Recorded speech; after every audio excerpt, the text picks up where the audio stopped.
Endoscopy करने के time पे अंदर कुछ लग सकता है, इंजरी हो सकती वहाँ पेशेंट को डर बैठ जाता है। है। क्या होता है गैस्ट्रोएंटरोलॉजिस्ट? जो गैस्ट्रो मीनिंग होता है उसका वर्ड होता है स्टमक। तो कौन से प्रॉब्लम्स लेके आते हैं? तो you should go first to the medical gastroenterologist. Most की age is 35 to 40 that I see daily in OPD practice. कैसे डायग्नोसिस करते हैं? A lifestyle change. तो सर लोग कभी जनरल फिजिशियंस के पास जाके ट्रीटमेंट ले लेते हैं, तो कौन सा ऐसा टाइम है जब लोगों को गैस्ट्रोएंटरोलॉजिस्ट के ही पास जाना Yes, चाहिए? that's what is dysphagia. The symptoms, something is stucking in the chest. It is never normal. Acidity के बारे में सर, तो एसिडिटी की वजह से खाने की नली, और फिर ब्लोटिंग भी होता है सर। वो गट बैक्टीरिया गैस प्रोड्यूस करते हैं। सर आईबीएस के बारे में और थोड़ा डिटेल में बताएंगे? सो एब्डोमिनल पेन और एब्डोमिनल डिस्कम्फर्ट।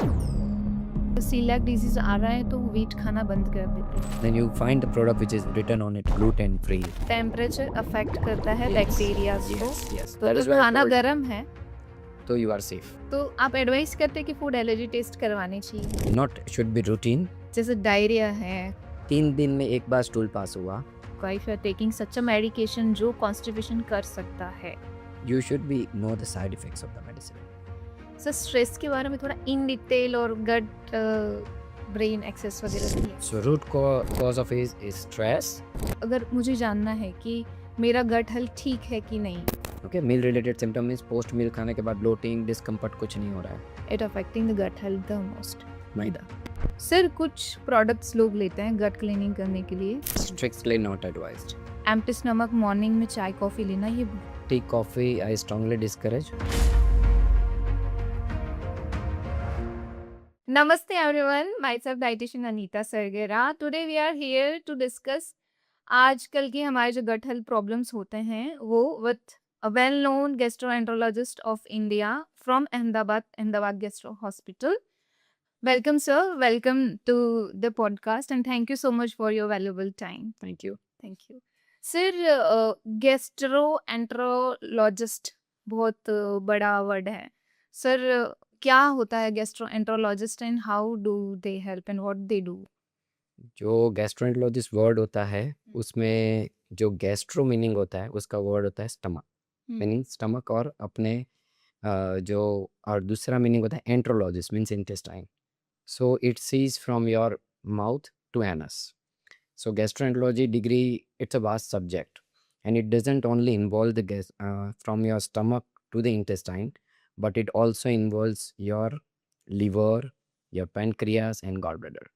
So हम जो पूरा डिग्री लेते हैं गैस्ट्रोएंटरोलॉजिस्ट का उसमें Right. इतने सारे ऑर्गन सब आ जाते हैं, एंड पेट हमारे एक मैजिक बॉक्स कहा जाता है. सो पेशेंट हमारे पास जब आते हैं तब हम we don't see as all gastroenterologists, but we see as a whole. एंजिन बोल सकते हैं sir? Yes, you can say it as an Okay. engine. तो सर आपके पास जब लोग आते हैं तो कौन से प्रॉब्लम्स लेके आते हैं सर गट हेल्थ के? क्या So क्या सिम्टम्स है yes, basically? this is more important. And before that, I can say to the answer to the previous question, gastroenterologist दो होते हैं. एक होते हैं medical gastroenterologist और एक होते हैं surgical gastroenterologist. Okay sir. So many of the times people does not know where to go to the specialist, whether I should visit medical gastroenterologist or surgical. Right. जब भी हमको कोई दिक्कत होता है, प्रॉब्लम होता है, सपोज हुआ पेट में दर्द हुआ, तो हमको कहाँ जाने का? तो you should go first to the medical gastroenterologist, because medical gastroenterologist will evaluate to the root cause of this, and if needed, then it will send the patient to surgical gastroenterologist. So from the podcast, my message is patient where to go, whether I should go to medical gastroenterologist or a surgical gastroenterologist. That is one point I want to clear. Right. Second, that you ask which problem patient does come to you routinely. अभी मेरी OPD में देखा जाएगा तो मैं जो common age देखता हूँ, we divided into the age group. The age who present below 20 years, age 20 से 40 के बीच के पेशेंट आते हैं वो, और एक पेशेंट आता है अपन 40-50 के बाद आता है. तो जो पेशेंट यूजुअली 20 की 40 में आते हैं, they usually present with abdominal discomfort, acidity, bloating, constipation, bleeding per rectum. These are the common symptoms when they present in 20s to 40s. Those who are the patient when they present after the age of 40, they present with what? The symptom may be the same, but addition to this, they have a weight loss, significant weight loss, something. Then this group of patients, our diagnosis is different. Our think for diagnosis is different as compared to the group of patients who presents in 20 to 40s. बीमारी है वो as नहीं देखती है. Right. Means tumors can occur at younger age and lifestyle issues can occur at older age. But what I believe, whatever the problem in 20s to 40s, the lifestyle issues, the majority of the patient presents with the 20 to 40s. And the age group below 20, young kids as a medical gastroenterologist की OPD में बहुत ही कम आते हैं. अच्छा. Their digestive system is too good to handle all the abnormalities happening. Once we reach 20s, 30s, 40s, अब acidity होना चालू हुआ. So that is the most key age is 35 to 40 that I see daily in OPD practice. तो उससे depend करता है कि क्या लाइफस्टाइल फॉलो किया है, Yes, कैसे. yes, yes, right sir. yes. तो सर आप जो ये सारे सिम्टम्स जो आपने बताए एज ग्रुप के अकॉर्डिंग, उसके अंदर डायग्नोसिस करने के लिए आप कौन क्या-क्या चीज़ें यूज़ करते हैं? कैसे डायग्नोसिस करते हैं? So first age group जो मैंने बोला कि हम्म, patient आता है, हम्म, I'm not going to much discuss about less than 20s, but 20 to 40s में जो लोग आते हैं, my core interest in them is a lifestyle change, because majority of these patients presents with some disturbances in their gut and probably reflecting the stress. Suppose if I tell you that about your career, that means you started your career between 20s to 30s. Right sir. So in 20s to 30, we don't bother about body. We are yes. bothered about our finances. We bother about where I should work, what I should do. We don't bother about diet. So these are the phase where gut started disturbing, but it won't give you any signs till 30s. In 30s to 40s, when you goes over and above, then you start realizing, oh, I have disturbed sleep, I have acidity, I have abdominal pain. So this group of people, I try to diagnose the problem and I ask them to maintain a healthy lifestyle so they don't develop diabetes and blood pressure in their 40s and 50s and a gut related problems in 40s and 50s due to diabetes and blood pressures, as well as the symptoms related to dysfunction. Suppose somebody developing heart disease, stroke, and these are all comes in 50s and 60s and tumors. So what investigation you this suggest for 20s to 40s, my investigation threshold to do investigation, I'll do just blood investigation. And if there is a significant drop in hemoglobin, then yes, this is the patient you should investigate. So simple CBC, a patient presenting in GIOPD, and when you ask a blood investigation CBC or CRP, the CBC means if your hemoglobin is low, your digestive system has a signal. Investigate that patient thoroughly. For a man, 100% investigation. For woman, you can say the hemoglobin could be low due to gynecological problems. Right. For man, it is 100% mandatory to undergo investigation from a gastroenterologist when your hemoglobin is low or your iron is low. So when patient comes with short-term illness, they have a fever and abdominal discomfort, I'll ask them just wait, take a symptomatic treatment, take in treatment for infection. If it is improves, well and good. If it is persist for more than 4 weeks, so my cutoff is to investigate is 4 weeks. When the symptoms are more than 4 weeks, then patients who undergo investigations. None of the GI illnesses, acute illnesses will last for more than 4 weeks. When it is 4 weeks, it's a signal. So I told you first, if CBC is abnormal, investigate. When it is more than 4 weeks, investigate. Now you ask me what investigation I will do. The common investigation patient जब आते हैं हमारे पास, तो usually it is an endoscopy. Endoscopy को हम बोलते हैं upper GI endoscopy. ये एंडोस्कोपी का एक और भी कंसर्न है, सॉरी इंटरप्ट कर रही हूँ बीच में, कि लोग कहते हैं कि एंडोस्कोपी करने के टाइम पे अंदर कुछ लग सकता है, इंजरी हो सकती है, पाइप डालेंगे अंदर तो लोगों को डर लगता है एंडोस्कोपी और बहुत सारे ऐसे डायग्नोसिस के आपके जो होंगे मेथड्स जिनसे लोगों को डर लगता है, तो सर प्लीज़ वो भी इंक्लूड कीजिएगा। So that is what I कल ही पेशेंट ओपीडी में आया था, वो not ready for doing endoscopy. I told your blood investigation suggesting something problem, आपके 4 वीक से ज़्यादा सिम्टम्स है, why you are not for it? So sometimes हमको ओपीडी से उठ के दूसरे पेशेंट जिसका एंडोस्कोपी किया उसके पास पेशेंट को लेके जाना पड़ता है। Meet this patient, did this patient have any symptoms और डिफिकल्टी ड्यूरिंग एंडोस्कोपी?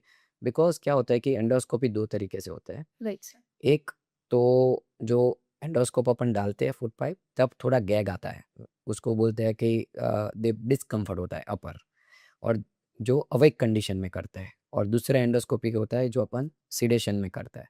तो if I have to go under endoscopy, then I will always be do under sedation. It is a short general anaesthesia देते हैं, that is very safe in, and I don't remember when our UG days we used to do every procedure in awake conditions. वहाँ patient को डर बैठ जाता है, और current condition we always do under sedation, so that increases the comfort of the patient. It is just they come in and go out, they don't realize. और दूसरा question पूछा आपने कि does it damages? No, they initial days where there is a rigid scopes are available, nowadays the scopes are very flexible, तो सो दे उनसे कभी कुछ भी, प्रॉब्लम नहीं होता या है sir.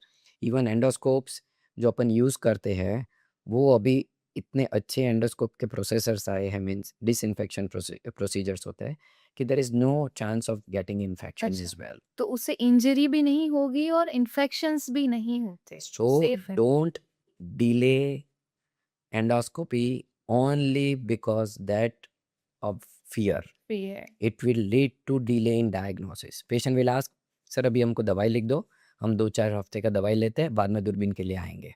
So this is not right. It will delay your diagnosis. If I have symptoms for more than 4 weeks, I will insist you to undergo procedure rather than taking medicines, because that will give a proper diagnosis. Same way, this is all about endoscopy. Second is colonoscopy. So many of the patients are fear कि ऐसे stool पर पास करने की जगह से दूरबीन डालेंगे तो कोई डिस्कम्फर्ट होगा.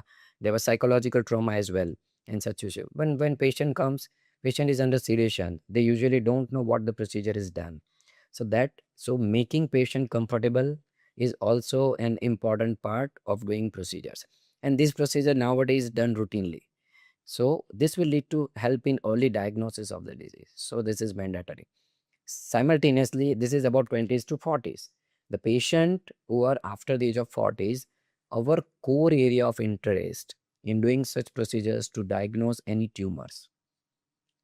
So, okay, so what clinical symptoms patient click us? If they have a loss of appetite or weight loss.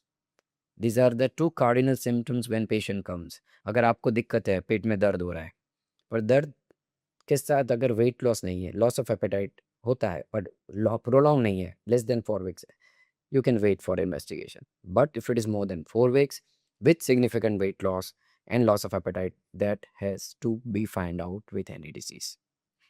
अच्छा तो अगर ये सारे प्रॉब्लम है, तो इग्नोर नहीं करना चाहिए, इन्वेस्टिगेशन के लिए हमारे जाना यहाँ चाहिए। अभी भी सर कभी हाँ, ट्रेडिशनल प्रैक्टिस है कि यस, लोग जनरल फिजिशियन के पास जाते हैं, right, right, right, and they take medicine for it.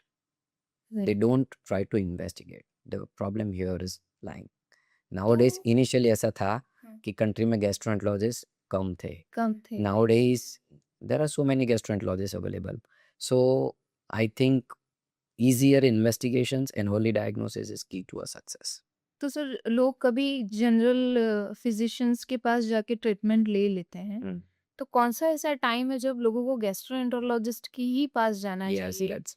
I कि love this question and I love to answer this. Yes sir, So, see, whenever I take a CMEs, I insist the symptoms which you should remember is if acidity for more than 4 weeks, but dysphagia. What is dysphagia? The symptoms, something is stucking in the chest. It is never a normal thing. Never a normal. अगर कुछ खाना खा रहे हो, कुछ अटकता है, तो it has to be some problem into your esophagus. So in that case scenario, you have to undergo endoscopy with utmost. Second, bleeding per rectum. Bleeding per rectum, it is very common. Gastroenterologist के पास ये OPD में आता है, extra stool में blood आता है. Right. So with history I can say, because we think common diagnosis, bleeding per rectum होता है तो वो पाइल्स हो सकता है. पाइल्स मीन्स हेमरोडल वेन्स होते हैं, अपनी जैसे वेन्स होती है ऐसी वेन्स होती है. दूसरा फिशर होता है जहाँ पर कट लग के आता है ब्लीडिंग. थर्ड कॉज होता है कि रेक्टम में प्रॉब्लम है. सो रेक्टम में जो प्रॉब्लम होता है उसको बोलते हैं अल्सर्स होता है, तो आईबीडी होता है या फिर ट्यूमर होता है. सो ओल्ड एज का पेशेंट अगर ब्लीडिंग के साथ आता है तो it is due to, you have to rule out tumor in that case. So symptoms you should not ignore. One is dysphagia, should never ignore. And second symptom is bleeding per rectum, where it should be investigated completely. Right sir. तो sir आपने ये सोचा जो बताई चीज़ें जो आप treat करते हैं उसके बारे में थोड़ा डिटेल्स में बताएंगे सर. एसिडिटी के बारे में, Okay. डिस्फेजिया आपने बता दिया. सो हाँ. We start from here. Yeah. So oral तो यही होगा कि हाइजीन मेंटेन करना है. डिस्फेजिया आपने बता दिया सर. एसिडिटी के बारे में sir. Dysphagia and acidity. So dysphagia we consider common diagnosis. अगर वन बोलना है तो एसिडिटी की वजह से खाने की नली छोटी हो जाती है, उसको पेप्टिक स्ट्रक्चर बोलते हैं. और दूसरा होता है कि ट्यूमर होता है. सो अगर 40-50 के बाद अगर पेशेंट आते हैं, क्योंकि पेशेंट डिस्फेजिया तक पहुंचते हैं क्योंकि खाने की नली का डायमीटर 13 से कम होता है ना, तब मालूम पड़ता है कि ये ट्यूमर हुआ है. Oh that's so bad. So in a Western country, there is a clear-cut guidelines. After the age of 45 or 50, you need to undergo endoscopy and colonoscopy as a part of routine screening. Right. That is mandatory. Okay. So one symptom is dysphagia, where two common causes that. Other than this, it could be a fungal infection in your esophagus. Second, about acidity or GERD. क्योंकि this is esophagus, stomach. When acid ऊपर आता है तो वो condition को GERD बोलते हैं. GERD is very common, मेरे को भी होता है, आपको भी कोई ना कोई दिन होता होगा. मीन्स रिफ्लक्स बोलते हैं, वो very common. And once in a while सबको होता है. अगर हम हैवी मील लेते हैं होता है, टी कॉफ़ी पीते हैं होता है. तो इसलिए कहते हैं कि स्टमक की साइज उससे थोड़ा कम खाना खाइए. Is that the reason yes you can say acidity बढ़ वंस द जाती है? पेशेंट हैव द वाल होता है ना जो खाने की नली के बीच junction. का, जी जंक्शन का वाल, वो एडिक्वेटली टाइट होना चाहिए. पर काफ़ी पेशेंट में वो लैक्स हो जाता है या हर्निया डेवलप होता है, उसको हाइटल हर्निया बोलते हैं. वैसे पेशेंट के लिए ये advice is mandatory to eat the small quantity foods and specially simple measure. What simple measure? 7 बजे खाना खा लिया, 10-11 बजे का सोने का time. This is commonly avoids GERD. Okay. इतना सिंपल सॉल्यूशन है इसका और people. Thank you for sharing that sir. और फिर ब्लोटिंग भी होता है sir? Yes, so I am talking about now we are talking about the small bowel. Right. The bloating is a symptom of either stomach or a small bowel. Bloating means patient आते हैं ऊपर OPD में हमको कि visibly पेट distend हो चुका है. Young female sometimes comes with visible distension of the stomach, bloat. Oh my god. Post meal के बाद सर मेरे को टाइटनेस रहता है. So what are the common causes of the bloating in that case scenario? So number 1 we can say the majority of our gut bacteria जो होता है वो गट बैक्टीरिया गैस प्रोड्यूस करते हैं. And majority of the times it is either carbohydrate digestion problem or it is a protein digestion problem. So that will produces the more and more amount of the gas. That is one thing of you can say it is a bloating. Second problem होता है कि एरोफेजिया बोलते हैं. अपन जब बातें करते हैं, खाना खाते हैं, पानी के साथ गुड़ुक गुड़ुक करके पानी पीते हैं, तो small amount of the air continuously going into your stomach and that air produces the symptoms of bloating. So these are the symptoms where. So intestinal gas या स्टमक का गैस, अल्टीमेटली पेशेंट को symptom होता है bloating. And sometimes क्या होता है कि जो डाइट होती है मेन, वो डाइट में से there is a concept of FODMAP diet. So what is that FODMAP that you know better yes actually. So in that case scenario अगर मैंने ओनियन खाया है, गार्लिक खाया है, तो दे हैव अ टेंडेंसी, उसकी बॉडी उसको डाइजेस्ट नहीं करते, that will Raw produce the cheese. Gas. Yes, Right. More gas, gassy foods what we call it, and that produces the bloating. So these are the common causes of the bloating. क्योंकि अगर गट डिस्पेसिस है और अगर आप फॉडमेप पे आए हो तो डाइजेशन इजी नहीं होगा, Yes. तो that causes problem. Sir GRD बताया आपने, ब्लोटिंग बताया, सर आईबीएस के बारे में और थोड़ा डिटेल में बताएंगे please. Yes. So, two common disease I will consider more important is IBS and IBD. So, what is IBS? अगर कोई आदमी को पेट में डिस्कम्फर्ट होता है, एब्डोमिनल डिस्कम्फर्ट या एब्डोमिनल पेन, और उसके साथ बॉवल मोशन जो अपना बोलते हैं, सुन के ही कितना बुरा लग रहा है जिनको होता होगा वो कितना सफर करते हो। यस, सो एब्डोमिनल पेन और एब्डोमिनल डिस्कम्फर्ट, और उसके साथ अपना मोशन जो बोलते हैं फ्रीक्वेंसी ऑफ स्टूल, वो अफेक्ट होता है। हम्म। तो और when you work up of this all patient and you don't find any much organic cause, उसका मतलब हमने सब रिपोर्ट करवा दी। मैंने पहले बोला पेशेंट आता है तो मेरा पहला रिपोर्ट होता है CBC. If I did CBC, normal. CRP, it's an inflammatory marker, normal. Your hormone status, your thyroid hormones, normal. Stool report, if you have done, no blood, no pus cells. So these are the case, and the symptom lasting for long time. We label this patient as a irritable bowel syndrome. IBS का full form होता है irritable. When gut is irritated, right. there is no disease in these patients. You don't find any disease. Scientists is trying to link the gut microbiome disturbances with an IBS, and it is some sort of considered to be a low grade inflammation, but we are still working on it. But once patient आता है, आपको कोई इसमें से investigation positive, many of the times patient undergoes endoscopy, colonoscopy, blood reports, everything normal, then we label this subgroup of patients as an IBS. And second group of patients is, which is my area of interest, is inflammatory bowel disease. It is closely follows the pattern of an IBS, but when you do endoscopy, colonoscopy, you find ulcers. You have come across mouth ulcers? Similar type of ulcers when you find in your gut, that is to be diagnosed as an IBD or inflammatory bowel disease. उसमें भी दो type होता है, एक ulcerative colitis, because audience should know this word, ulcerative colitis, and second is Crohn's disease. Right. Ulcerative colitis is now very common, and all these are related to your lifestyle and diet changes. And same way Crohn's disease, जहाँ पर पूरा आंत नहीं involve होता है, थोड़ा portion of intestine involve, but Crohn's क्या था, अल्सरेटिव कोलाइटिस होता है, वो खाली बड़ी आंत को अफेक्ट करता है, colitis involving the large bowel. बाकी Crohn's disease होता है, जो Crohn's disease कभी भी हो, मीन्स के it can occur in small bowel, large bowel, और any time in oesophagus, stomach, it can occur. Right. So this is GI when we bowel enterologist जो आपने बताया ना, तो हमारा कॉमन डायग्नोसिस होता है कि we rule out inflammatory bowel disease. Right sir. तो ये चीजें हुई और इसके अंदर सीलिएक डिजीज भी Yes, yes. I forgot to mention about celiac disease. Yes, I do agree. Because celiac disease is not common in Ahmedabad, at least. It is more common in northern. So our country is divided into two portion, where it is the northern part is more wheat eating population, and southern half is more rice eating population. हमारे राजस्थान में sir बहुत खाता है wheat. Yes. So where number of patients who are taking wheat. So there is a clear cut science of wheat causing allergy.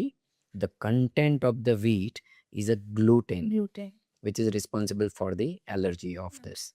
So there is more common in northern India. So people in Punjab, you can say, or northern part, they have more celiac disease as compared to I see in Ahmedabad.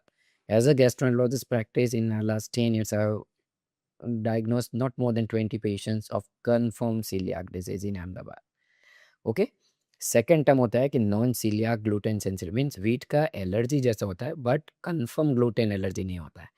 जो अपने वो old age means के अपने जो relatives या सब जो बोलते हैं कि गेहूं बंद कर दो, गेहूं बंद गेहूं नहीं खाना चाहिए, गेहूं का बहुत गेहूं को विक्टिम बनाया जाए। हाँ, पर we do find in practice sometimes, because when it comes, there is also one topic which is GI allergy, where you come across milk and wheat, because milk, animal protein source, animal source, हाँ sir. and wheat, is also a gluten sensitive. So this subgroup of patient में हम क्या करते हैं कि ये symptoms कुछ नहीं explain हो रहा है, then we focus on wheat allergy.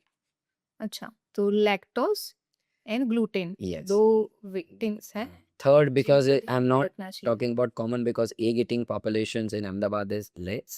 Otherwise, egg allergy is also common. But if you find commonest allergy is lactose, followed by you find it's gluten allergy. Other allergies are there, that is fructose and sucrose, but I think that's a part of. तो sir basic trend लोग follow कर रहे हैं, अगर coeliac disease आ रहा है तो wheat खाना बंद कर देते हैं। सो इज दैट एडवाइजेबल, ऐसा करना चाहिए? Yes, yes, सही है। 100%. Yes, 100%. अच्छा, Because even in doing Western countries have celiac community. They have a community celiac. So they have a gluten-free products available. Now we started going visiting malls. Then you find the product which is written on it gluten-free. Gluten free. So public is now becoming aware. So 2 weeks back I have a patient from Dubai where they worked up thoroughly and there was a skin issue in condition. So after stopping gluten, the skin issue goes, your infertility goes, your Right. osteoporosis goes. Your patient has thyroid inflammation. yes, thyroid. So celiac doesn't involve the gut; it involves the whole body. But proper diagnosis leads to stopping gluten and recovery of the symptoms. Right sir. Sir coeliac disease के बारे में आपने बताया, कृमि भी एक problem है जो लोग फेस करते हैं। कृमि किस में भी होता है? So बड़े लोगों में भी होता है क्या sir? yes, it is the scene. Oh, So being a developing country and hygienic standards we have. So parasitic infections, कृमि को parasites बोलते हैं. The parasitic infection is common scenario. But as a adult gastroenterologist, we see less patients of parasitic disease, कृमि. Adults में आते हैं, अगर बहुत कृमि का लोड बढ़ जाता है, हाइजीनिक कंडीशंस पुअर होती है तो यू सी एंड कॉमन होता है एस्केरियासिस आता है, वॉर्म वर्मिकुलरिस जो और छोटे-छोटे और बड़े-बड़े आप लेमन लैंग्वेज में बोल सकते हो, कीड़े Yes. होते हैं वो सब एडल्ट गैस्ट्रोएंटरोलॉजी में भी पाए जाते हैं। सो जीआई ट्रैक है, this is because of the poor hygienic standards and उसके इरेडिकेशन के लिए और कम करने के लिए एक सिंपल टैबलेट होता है जिससे अपन मेरे पास ऐसे भी पेशेंट आए हुए कभी-कभार एडल्ट में कि सर एक बार दवाई लिया, दूसरा दवाई लिया, तीसरी दवा फिर भी वर्म्स नहीं जा रहे। सो समटाइम्स वर्म्स को इरेडिकेट करने के लिए क्या चाहिए, हमारी इम्यून सिस्टम भी अच्छे से काम करनी चाहिए। सो Right. सिस्टम अगर काम नहीं कर रही है तो रिकरेंट पैरासिटिक इन्फेक्शंस भी होते हैं। But the key here is the proper hygienic conditions. अपन कहाँ से आते हैं? तो यूजुअली मिट्टी में से बेयरफुट घूमते हैं अपन, उसमें से आते हैं। हैंड वॉशिंग नहीं होता है तो आते हैं, फिर स्विमिंग पूल्स में जाते हैं वहाँ से आते हैं। So that proper off hygiene is almost needed for avoiding this parasitic infections बाहर का फूड भी ना सर and लारी they करके present with रखना। the similar symptoms. They present with abdominal pain, bloating, अच्छा। gas. You cannot differentiate this. Okay. So many of the times what happens, patient अपने आते हैं तो जनरल फिजिशियन के पास जाते हैं, तब वो लोग ने क्रोमी का ट्रीटमेंट ऑलरेडी पेशेंट को प्रिस्क्राइब कर दिया होता है majority of the times. So that is one. And one more important thing when you consider this illness is colitis. It is called as amoebic colitis.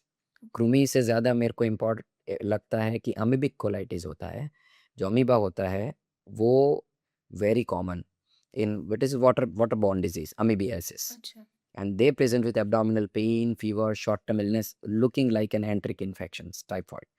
So in this case, in our country, metrogyl drug आता है उसके लिए amoeba के लिए. तो metrogyl is commonly used for this amoebiasis. It works very wonderfully. But patient को कभी कभार liver abscess, अभी मैं बात करूँ कि थोड़े टाइम पहले आई रियलाइज मेरी ओपीडी में एवरी वीकली एक पेशेंट और लिवर एब्सेस का आने लगा. मैंने बोला ये something is problem. So that is a problem due to some area in near by there is some drainage issue. So the people we eat drink water, they contaminated with amoebiasis and they started presenting. So this occurs in epidemics, especially now. I think summer season is going to start now. So we will start such type of liver abscesses or amoebiasis patient. हमको तो पानी पूरी खाने की आदत होती है, common. I can not. Favourite. Yes. मैं एक बार ब्लैंकेट क्वेश्चन पूछ लेते हैं. जब भी हम पेशेंट आते हैं ना तो हम क्या करते हैं कि पेट दर्द होता है, फीवर आया है, डायरिया हुआ है, लूज मोशन हुआ है, मैं ब्लैंकेट क्वेश्चन, पानी पूरी खाया था? मेरे को मालूम नहीं है उसने खाया था। But 90% of the times you are right. हाँ यस, सर, हाँ पेशेंट बोलता है मैं बाहर का खाना नहीं खाता हूँ, think something disease is there. Right, patient बाहर का खाना खाता है, infections are very common. So कृमि बोलो, अमीबियासिस बोलो, कोई भी इन्फेक्शन हो, that usually due to outside food. So infection source, first thing question doctor पूछेंगे क्या, कोई भी डॉक्टर, आउटसाइड फूड खाया? यस, तो दैट इज द कॉमन पूछते हैं। Source. So simple habit of not eating outside. अगर चलो चेंज नहीं कर सकते, तुम्हारा लाइफस्टाइल ऐसा है कि तुम बाहर का खाना बंद ही नहीं कर सकते हो, मैं वर्किंग 9 to 7 एंड मेरे दोपहर में क्या खाना है, simply eating the hot food can change this. Simply eating the hot food, Right, focus which is hot in your plate. Sometimes what happens, salads are healthy but they are kept in long time, they are not health. So in that case, when you're looking at, okay, this is compromised, when storage of this food has been compromised, so you think that hot food gives a better answer as compared yes, to the taking all the foods. Temperature affect करता है Yes, bacterias को, yes, तो that अगर is why I खाना told, गर्म है so you are safe. तो you are safe. Yes, good, ठीक है। at और least you are safe with the infection. Infection But गरम खाना होता है, तला हुआ होता है, तब प्रॉब्लम आता है। जो हम diabetes, blood pressure, infection, lifestyle disease की बात करते हैं, उसका प्रॉब्लम आता है। राइट, पर you as a dietitian you better know, खाना गर्म भी हो सकता है और बिना इन्फेक्शन होता है तो boiling. Right sir, right sir. तो ये है कि ये हमारा इंजन है, अगर इसको अगर ठीक रखेंगे आप तो और दूसरे प्रॉब्लम्स जो मेटाबॉलिक डिसऑर्डर आने वाले हैं वो नहीं आएंगे ओल्ड एज में, yes, and healthy ageing support करेगा yes, वो। yes. I ठीक, think it is that gives me a focus on microbiome. Right, right. So see, that is what, because gut has been linked to microbiome disturbances. I was coming there sir, Yes, that is gut what. Microbiome please थोड़ा elaborate करेंगे।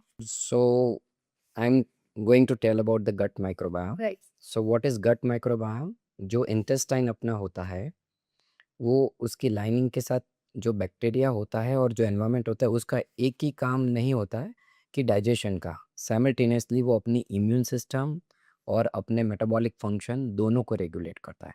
There is whole enteric nervous system. So अपना दिमाग की जो neurological conditions है, उसमें भी गट microbiome का रोल है। आप कैंसर गिनो, उसमें भी गट माइक्रोबायोम का रोल है। So almost scientist are trying to identify microbiome gut signature. अभी तो क्या हुआ है कि पेशेंट गट माइक्रोबायोम का रिपोर्ट लेके आ जाता है। ओहो, so as a gastroenterologist still I need to learn, because there is no gut signature. Everybody's gut, your gut microbiome is different, my gut different, microbiome. Right sir. So that depends upon which food you are going to digest, in which manner, whether you are producing toxin or not.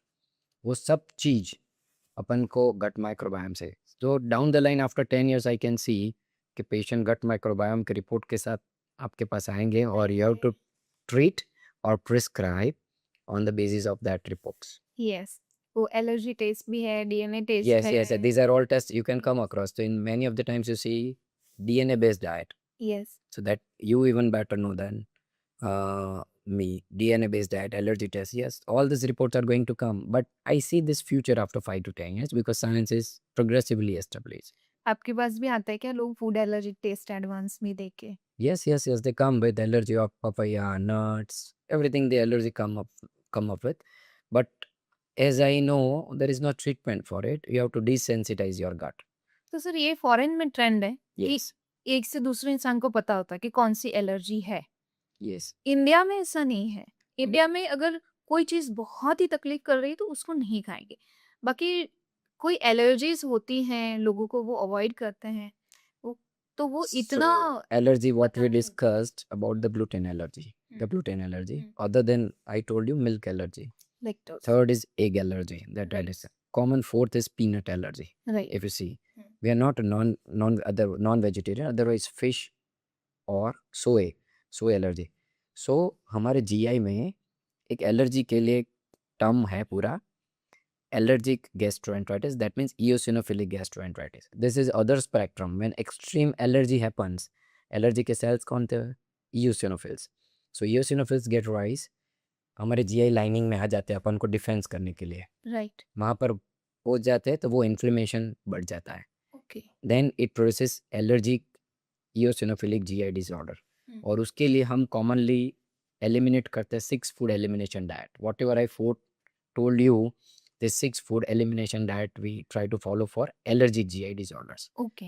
But I can say जो पहले हम देखते थे allergy के diagnosis we are making more and more. तो allergy symptomatic भी होते हैं और नॉन सिम्प्टोमेटिक भी होते हैं.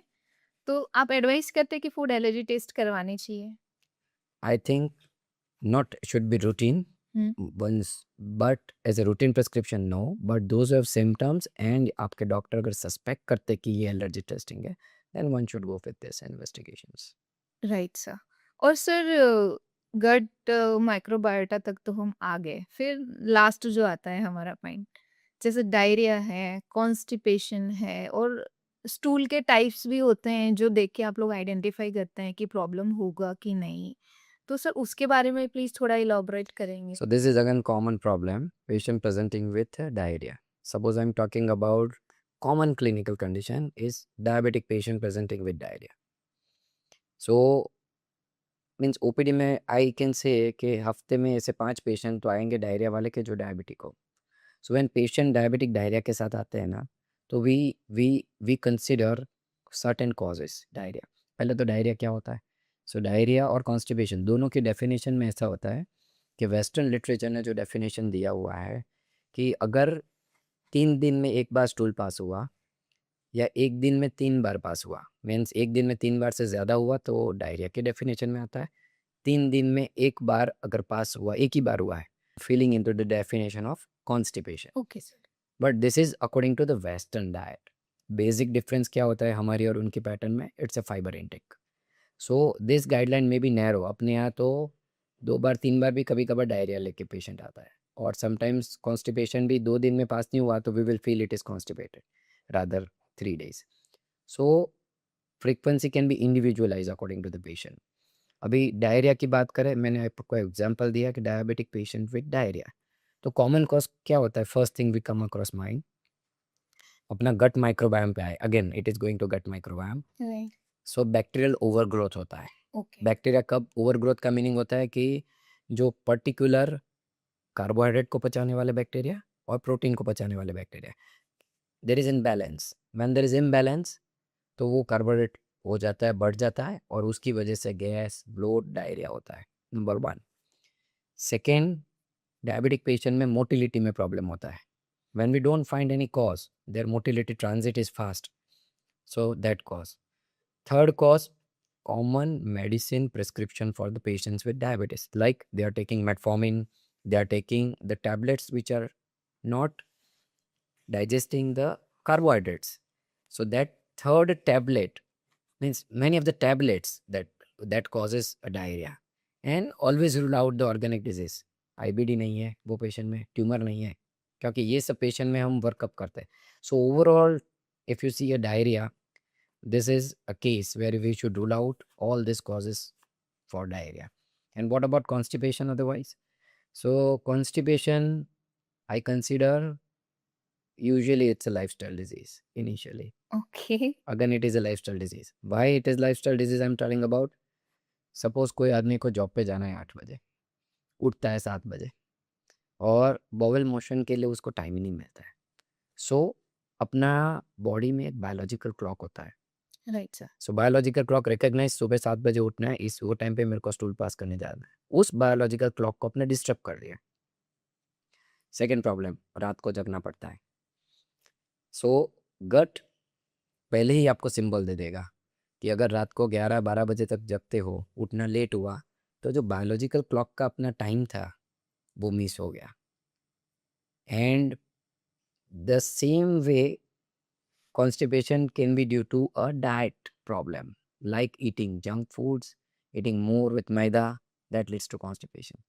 So whenever OPD में कोई भी पेशेंट कॉन्स्टिपेशन का आता है तो मेरी फर्स्ट एडवाइस होती है maintain your routine.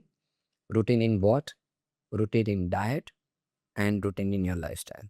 So this too leads to correction. मैं पेशेंट को बोलता हूँ कि सुबह भगवान एक किक देता है, किक, वो किक को मिस नहीं करना है. What is that kick? काफ़ी लोग खड़े होंगे जब wake up when they wake up in the morning, body will अरे मेरे को मोशन के लिए जाना है, इजीली हो जाएगा passage. But that that is called as kick. अपनी राइट साइड से कॉन्ट्रैक्शन चालू होता है, उसको हाई एम्पलीट्यूड कॉन्ट्रैक्शन बोलते हैं। ओके। अगर वो हाइपर स्टिमुलेट हो जाता है तो भी प्रॉब्लम करता है, कम हो जाता है तो वो कॉन्स्टिपेशन करता है। आप सुबह में उठ के गर्म पानी पीने का एडवाइस देते हो, what is that? To kick that. Right sir. आप बोलते हो टी कॉफी पियो बाद में।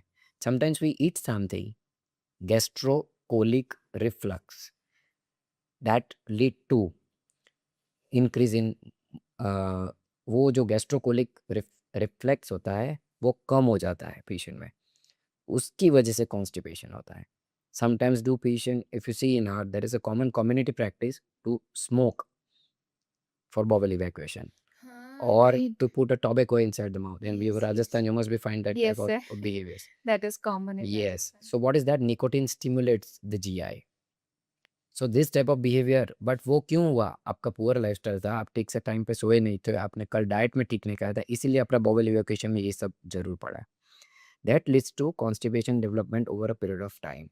So I am telling patient that this is a lifestyle disease, like acidity and constipation I both consider to be lifestyle disease.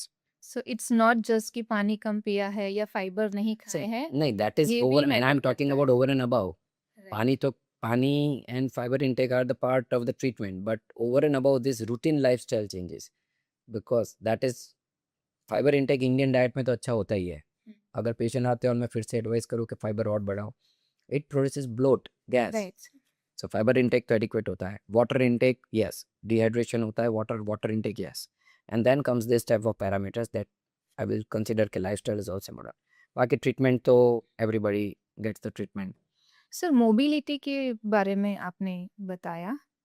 अ, ये जो movement होती है Intestine. इंटेस्टाइन की, उसके बारे में और थोड़ा डिटेल में बताइए। एज के साथ कुछ इसमें होता है क्या Yes, प्रॉब्लम? yes, yes. और ये मोबाइल लेके भी लोग वॉशरूम में जाते हैं, तो ऐसे बोलते हैं कि अगर ज़्यादा देर तक अगर आप बैठे हैं वहाँ पे अगर तो पाइल्स होने के चांसेस बढ़ जाते हैं। Is it true? yes, in the science और their studies has been proven that it produces the more hemorrhoids. Sir ये मोबाइल जब लेके जाते हैं तब ऐसा होता है कि यू आर नॉट फोकस्ड, ये alert about your bowel movement and See, distraction है। your gut हाँ, and brain yes, are linked.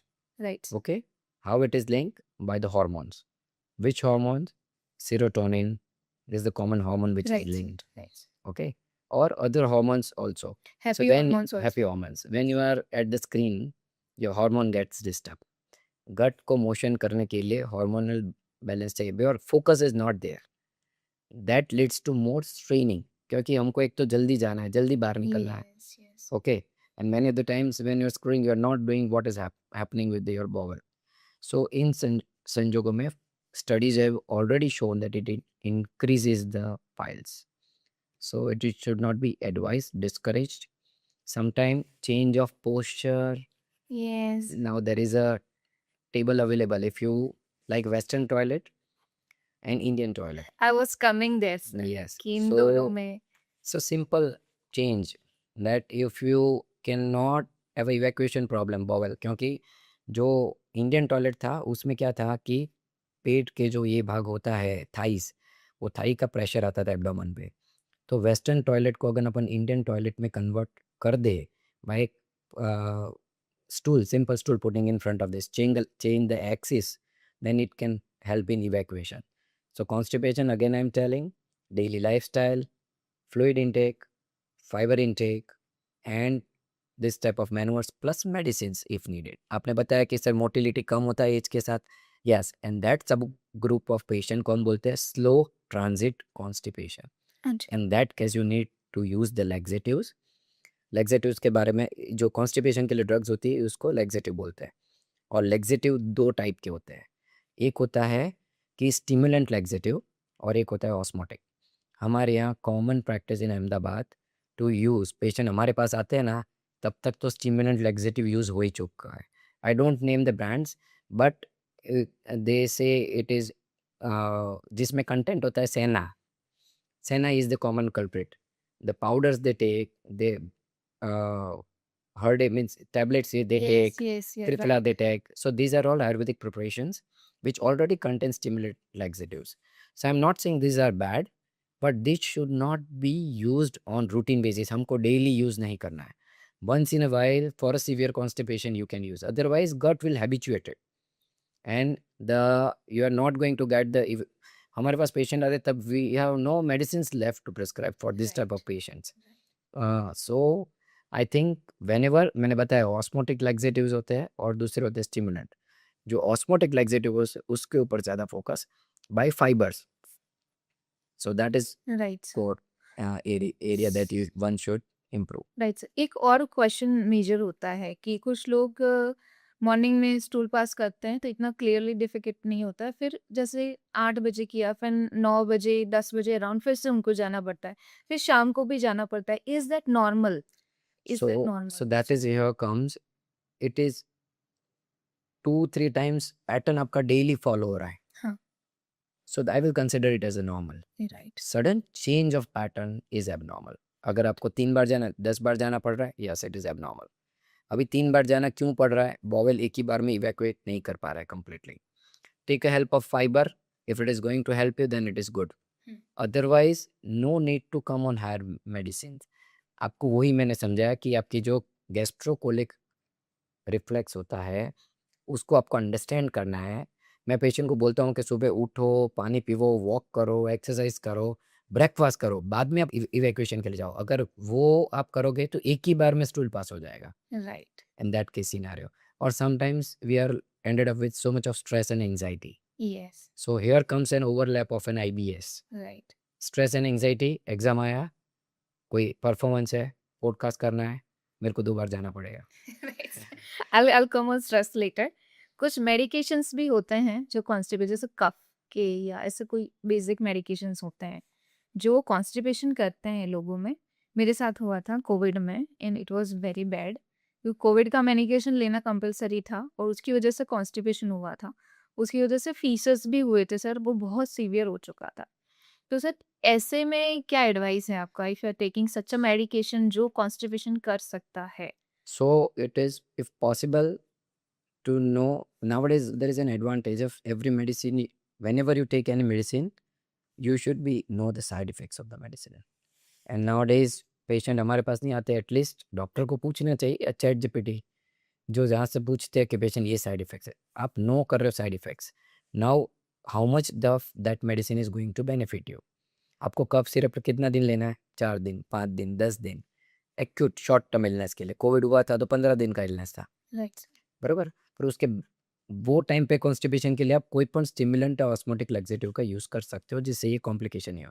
क्योंकि कॉन्स्टिपेशन हुआ, आपने स्ट्रेनिंग किया तो पाइल्स और फिशर होना ही है. और बाद में एक बार वहाँ पर स्ट्रक्चरल चेंज हो गया, उसको रिवर्स करना many of the times not possible. और फिर पेशेंट को सर्जिकल गैस्ट्रोएंटरोलॉजिस्ट के पास जाके उसका कुछ सर्जिकल इंटरवेंशन करवाना पड़ता है. But many of the times these are all illness. Fissure होगा 7 दिन में मिट ही जाएगा. Okay. Right sir. As I said GI illness के जीआई कोई अंदर का जो जीआई लाइनिंग होता है अपना बॉडी का, वो यूजुअली 4 days to 7 days में रिकवर हो जाता है. कोई भी इंजरी होता है 4 to 7 days, at the max 10-15 days में रिकवर हो जाता है.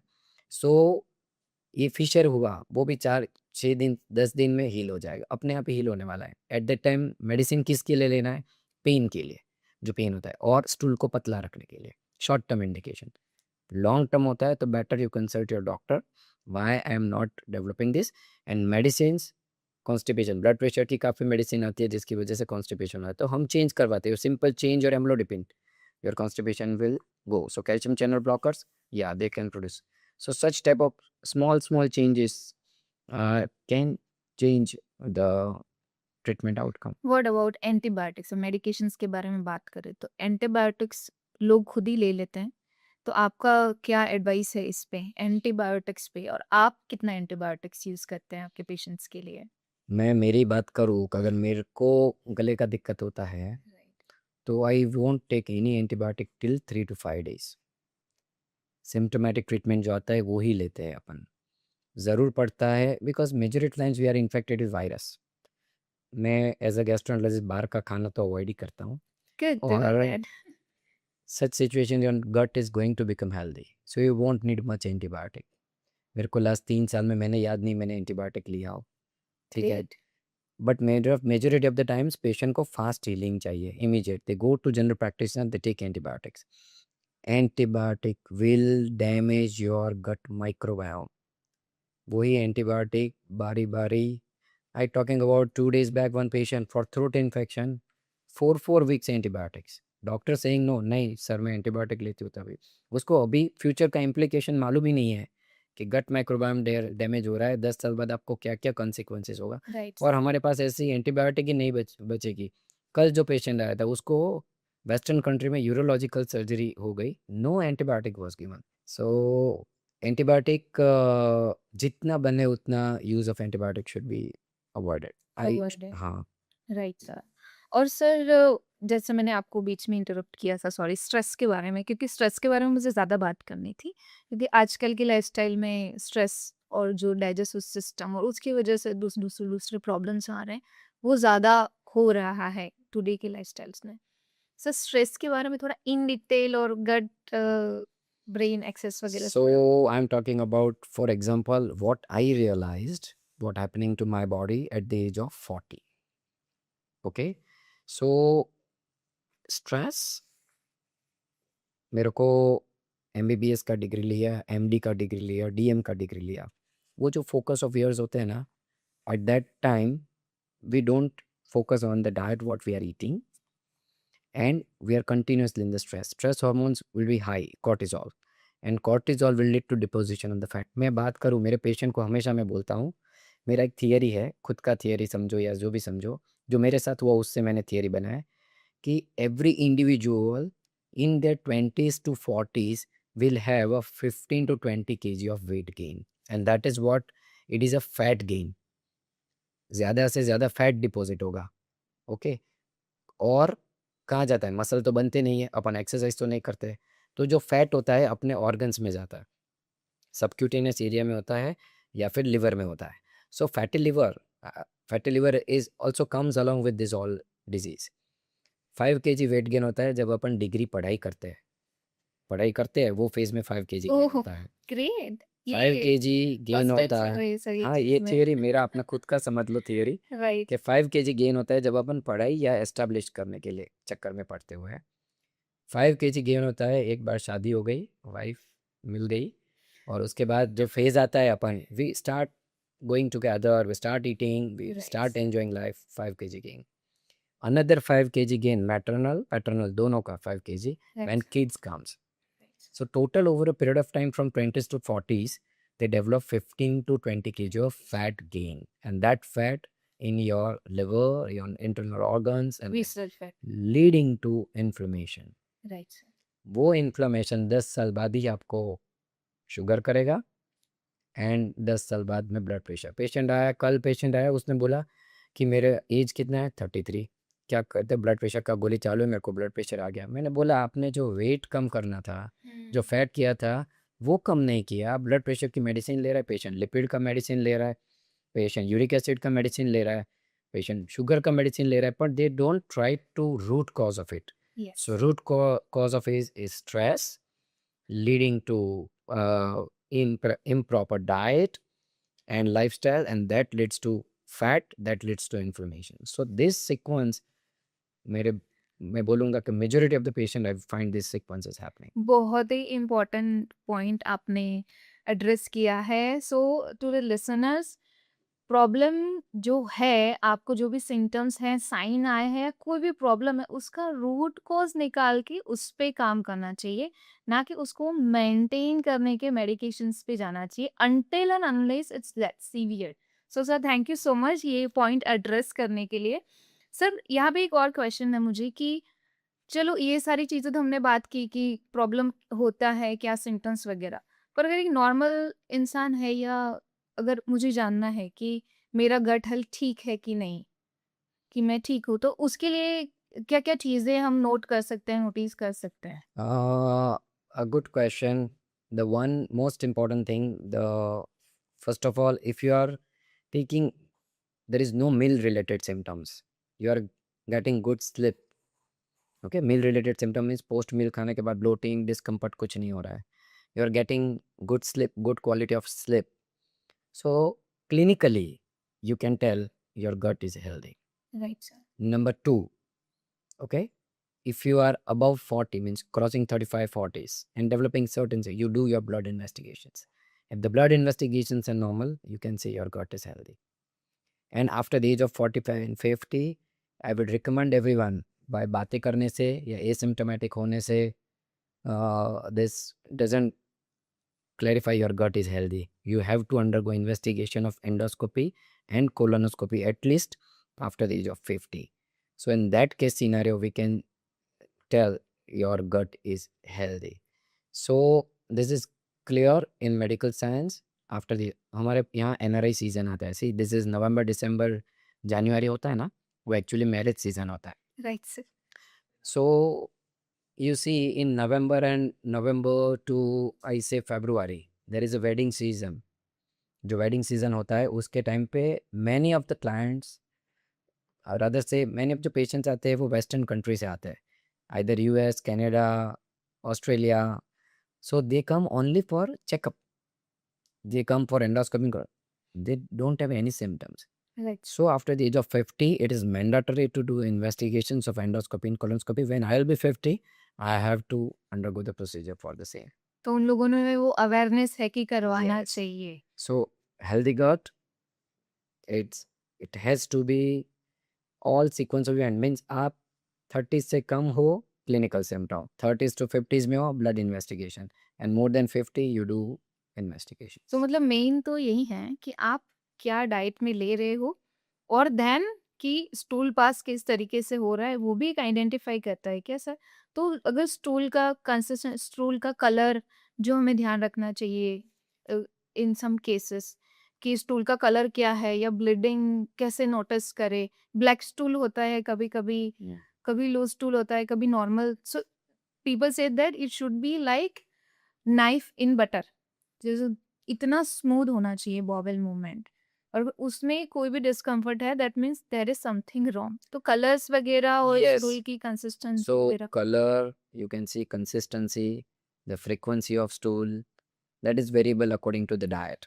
ब्लीडिंग की Day वजह to day. से black stool Blood, yes, blood is always an abnormal. I'm not talking about that. Right. That comes means आप एक advanced stage of investigation पे चले जाओ. तो उसका स्टूल के कलर पे इफेक्ट होता है. Blood, yes, नहीं blood. दिखेगा पर नहीं, स्टूल ब्लड का तो कलर दिखेगा ही. चेंज होता ब्लड है. कौन सा दिखेगा? Visibly blood. अपने कट किया ऐसा ब्लड दिखेगा तो पाइल फिशर होगा तो ब्लड दिखेगा. Right right. When it is an altered blood mixed with the stool, altered blood mixed with the stool, then it change of the color of the stool to black, maroon. In that case scenario, patient visit gastroenterologist. Otherwise, the consistency of the stool, there is a one chart, Bristol stool chart. You can go through that where you can easily identify, because many of the times to describe it and discuss with the patient, it is sometimes difficult. So there is a visualized image. अब image दिया होता है कि जिससे अपन बता सकते हैं कि ये तुम्हारा स्टूल पतला है, ये नॉर्मल कंसिस्टेंसी Yes, है sir. या कि गाढ़ा है. वो कहते हैं ऐसा डाइटिशियन अपने प्रैक्टिस में करते हैं they show picture and then कि ये इसमें से क्या है. और सर जैसे आजकल प्रोबायोटिक्स का ट्रेंड चल रहा है, probiotic curd and prebiotic probiotic drinks भी आ रहे हैं, पाउडर्स भी आ रहे हैं, लोग ले रहे हैं, ट्रेंड है ये. सो इज दैट हेल्पफुल या ये ओवर हो जाता है या कुछ केस में ही लेना चाहिए something? Probiotics do work but there are medically certain indications. एक एंटीबायोटिक एसोसिएटेड जो डायरिया होता है उसमें प्रोबायोटिक का रोल एस्टैब्लिश है. हमारा इन्फ्लेमेटरी बाउल डिजीज होता है उसमें सर्टेन केसेस में प्रोबायोटिक्स का रोल एस्टैब्लिश है. To improving gut health routinely ये करना चाहिए, वो अभी मेडिकल साइंस अभी उसमें एस्टैब्लिश नहीं है. It is better to avoid because probiotic do come at some cost. So अपना जो घर का होता है कि Yes. Any fermented food is Right. Probiotic, right sir. you know better than me. So, सो so that is more advised as Yes. compared to the So, medicines. Ghais हमारा जो बहुत ट्रेडिशनल है, घैस बनाते थे. हाँ. फिर राइस कांजी, फिर पिकल्ड और पिकल्ड वेजिटेबल्स या अचार और फर्मेंटेड फूड्स के जो भी प्रिपरेशन, इडली सांभर, डोसा, ढोकला, वो सब कुछ इंक्लूड होता है सर इसमें. सर फूड के बारे में बात कर रहे हैं, ऐसा कौन सा फूड है आपके ओपिनियन, हम चाहते हैं कि कौन सा फूड है जो बहुत ज़्यादा अफेक्ट कर रहा है गट हेल्थ पे, the most it affecting the gut health the most? Maida. Maida. processed foods. You can say it is Correct, processed food. sir. Correct, sir. The wall I describe about 20s to 40s, all remain around the processed foods are maida. तो वो sir ये है कि 100% should be easily avoided. Digest हो जाता है। जो prebiotics जो फूड होता है गट माइक्रोबायोटा का वो उनको सब नहीं मिलता है तो वो बैलेंस इम्बैलेंस it हो is जाता already है। proven. ठीक है। सर अल्कोहल के बारे में कुछ बोलना चाहेंगे? Uh, we are gastroenterologists and hepatologists. So alcohol to a certain quantity may not be bad, but sir दोनों चीज़ों के लिए, लिवर के लिए, दूसरे लिवर के लिए और डाइजेस्टिव लिए। हेल्थ के लिए, दोनों के लिए। so alcohol can produce gastritis. Alcohol अपने गट लाइनिंग को डैमेज करता है, अल्कोहल अपना माइक्रोबायोम चेंज कर देता है, तो उससे शॉर्ट टर्म चेंजेस होते हैं, but I am more worried about the long term changes in the liver. So alcohol to a certain extent, it is a good. I think social drinking is not advised on a common platform. Right. Otherwise, they will show the video and ask to drink. But if you're drinking, it should be into the limit. There are clear guidelines and limits where this much of drink is safe drinking for a person who is taking alcohol. So, but if there is no need for alcohol, you don't take as a like a probiotic. I'm taking alcohol for improving my health. No, it's a toxin to the body. Right sir. और जैसे liver के आपने digestive health के बारे में बताया कि reports normal होते हैं लेकिन देयर आर सिम्टम्स, तो उसको आप आईबीडी आईबीएस, तो सर लिवर का भी सेम होता है कि ब्लड वर्क नॉर्मल है but there still can be liver का problem. Yes, it could be still, it could be a problem. Fatty liver होता है, fatty liver में जब फर्स्ट स्टेज होता है only fat होता है. Right sir. That doesn't causes inflammation. Once inflammation starts, so all linked to a gut inflammation. So gut microbiome and gut inflammation. So gut inflammation produces the inflammation in the liver. So both are linked. मैंने जो 20s के 40s का patient का आपको बताया, right. they all roam around this inflammation. So my advice to you as a dietitian, yes promote some anti-inflammatory diet to your patient in Right. 20s to 40s. Right sir. That is my core advice. Right. So that the diseases what we see at 40s will be less and we can improve the gut health. Right sir. Sir liver के diagnosis के लिए क्या क्या procedures use करते हैं?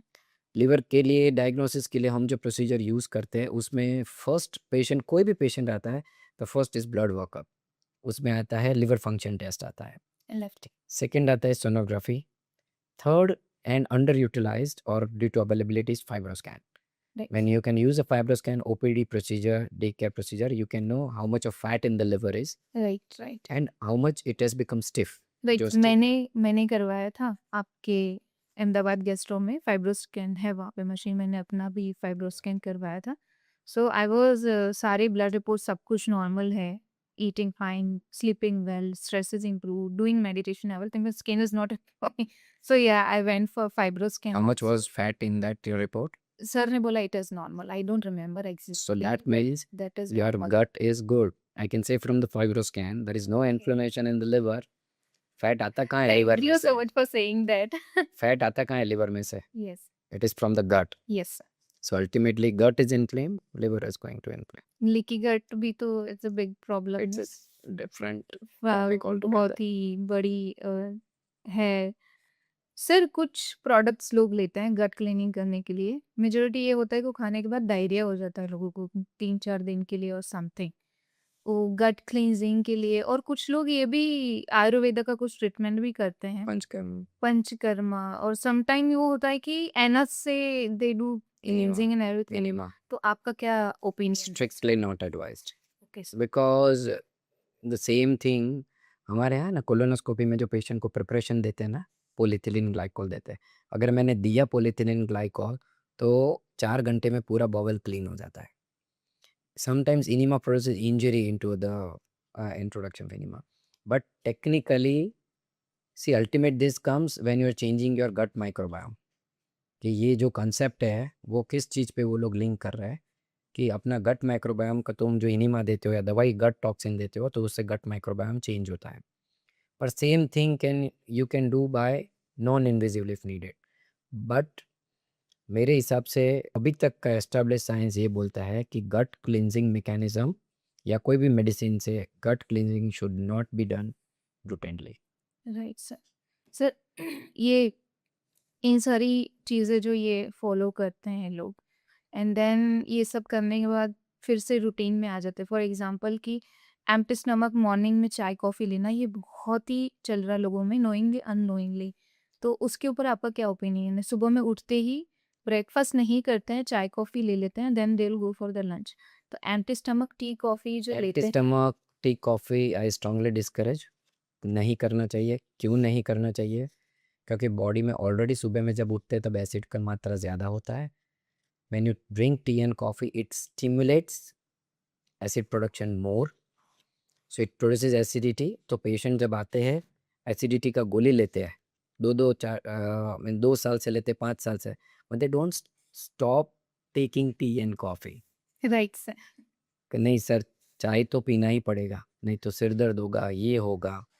सो simple measure, stopping tea coffee, it will lead to correction of your acidity. Simple measure. So tea coffee is common preferred. Not only it stimulates the acid बढ़ाता नहीं है, अपना वाल जो होता है खाने की नली के बीच वो भी रिलैक्स करता है, तो GERD भी बढ़ता है.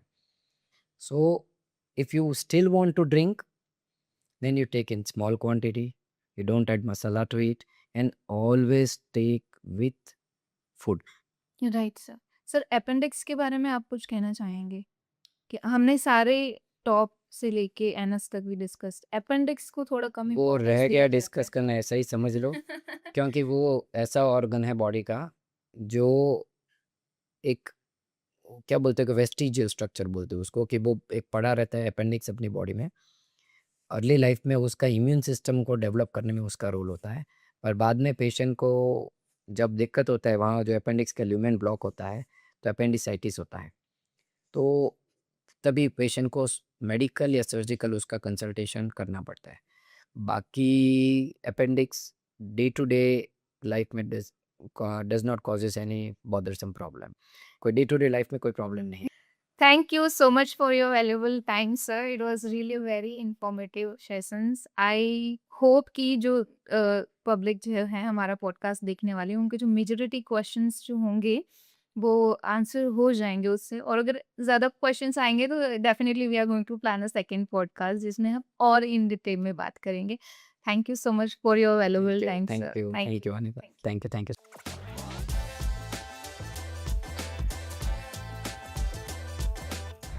थैंक यू सो मच इस पॉडकास्ट को लास्ट तक देखने के लिए।